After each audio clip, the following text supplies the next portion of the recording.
This is the very thing which makes up the virtue of the happy person and a well-flowing life, when the affairs of life are in every way tuned to the harmony between the individual divine spirit and the will of the director of the universe, Chrysippus, quoted in Diogenes Laertius. Lives of the eminent philosophers. Marius possessed the individual divine spirit of a builder. His mind worked in grand arches, soaring towers, and graceful lines, in his home valley. His life was well-flowing. He built homes that were not just shelters, but works of art, with bright courtyards and airy colonnades that invited in the sun and the breeze. He built the community's great hall, with a domed ceiling that mirrored the sky. His virtue, he felt, was in bringing this complex beauty to the world.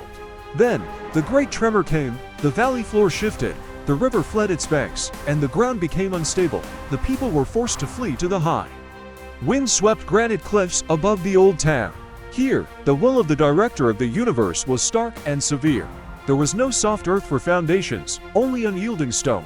The relentless wind howled, threatening to tear at any tall or delicate structure. The only building material was the granite, itself heavy, coarse, and stubborn, and the scarce, scrubby pine that clung to the mountainside.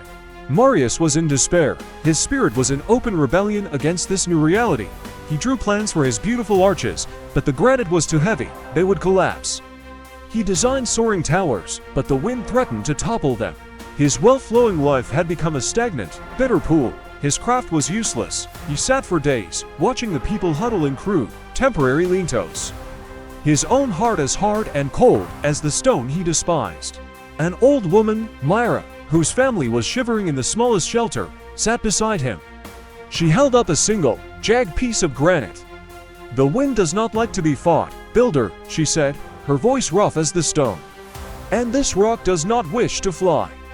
It wishes to settle. It wants to brace. You are trying to make it sing your old song. You must find the song the mountain sings." Marius took the stone from her hands. He saw how it was fractured, how it fit with other, similar pieces. He looked at the cliffs, not as a barrier, but as a structure. He suddenly understood.